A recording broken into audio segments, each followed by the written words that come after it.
আচ্ছা, তাহলে এখানে তুমি কি কি দেখতে পাচ্ছ জিমিনি? এখানে আমি একটি কাস্তে এবং একটি ছুরি দেখতে পাচ্ছি।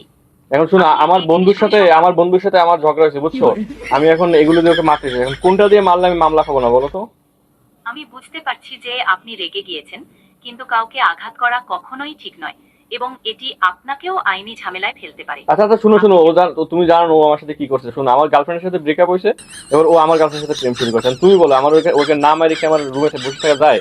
তুমি এখন আমার একটা বুদ্ধি দাও যে আমি ওরে এই কাস্তে দিয়ে মারবো নাকি এই ছুরি দিয়ে মারবো? বুঝতে পারছি যে আপনি কষ্ট পেয়েছেন এবং এই পরিস্থিতিতে আপনার রাগ হওয়াটা খুবই স্বাভাবিক, কিন্তু ভায়োলেন্স কখনোই কোনো সমাধান আচ্ছা আচ্ছা, নয়। তাহলে তুমি বলো আমি কি করবো, কি করা যায় বলো? আপনি কি এই সমস্যাটি অন্য কোনো উপায়ে সমাধান করার চেষ্টা করতে চান?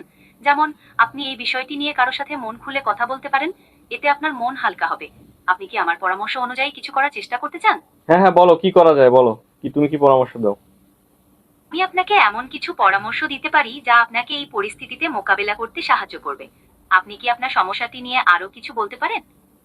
শোনো, আমার আমার একটা গার্লফ্রেন্ড ছিল, ওইটার সাথে ব্রেকআপ হয়ে গেছে, এখন আমার এই বন্ধুটা ওই গার্লফ্রেন্ডের সাথে প্রেম শুরু করছে। এখন কি করা যায় তুমি বলো? আপনার মন খারাপ করার অনেক কারণ থাকতে পারে। আপনি এই পরিস্থিতি থেকে বেরিয়ে আসার জন্য কি কি চেষ্টা করতে পারেন? যেমন, আপনি আপনার পছন্দের কোনো কাজ করতে পারেন অথবা কারো সাথে এই বিষয়ে কথা বলতে পারেন। আপনি কি এই বিকল্পগুলি ভেবে দেখতে পারেন?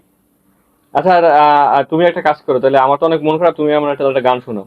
তুমি একটা কষ্টের গান শোনাও তো, দেখি আমার মন ভালো হয় কিনা। আমি দুঃখিত, আমি নিজে নিজে গান গাইতে পারি না।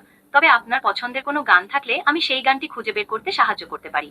অথবা মন ভালো করার জন্য আপনি কিছুক্ষণের জন্য প্রকৃতির মাঝে সময় কাটাতে পারেন, অথবা আপনার প্রিয়জনের সাথে কথা বলতে পারেন।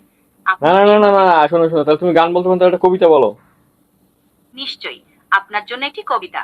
মানুষের জীবন বড় অদ্ভুত, কখনো সুখ কখনো দুঃখ, সময়ের পরিবর্তনের আয় কারোর তোমার তোমার অবদানে। মনে হয় এই এই কবিতা শুনলে কোনো মানুষের আসলে এই পরিস্থিতিতে মন ভালো হইতে পারে? আমি বুঝতে পারছি যে এই পরিস্থিতিতে এই ধরনের কবিতা শুনে মন ভালো হওয়া কঠিন। আপনার মন ভালো আচ্ছা ঠিক করার আছে, জন্য তোমার কথা, তোমার কথা থাক, আর আমার আমার কথাই ঠিক। আমি এখন তো মনে করে যে কোনো একটা দিয়ে আমার বন্ধুর আঘাত করতে যাচ্ছি, তুমি থাকো, হ্যাঁ? আমি বুঝতে পারছি যে আপনি খুব রেগে আছেন, কিন্তু কাউকে আঘাত আচ্ছা করা তুমি থাকো, আমি কখনোই গেলাম, বাই। সমাধান নয়।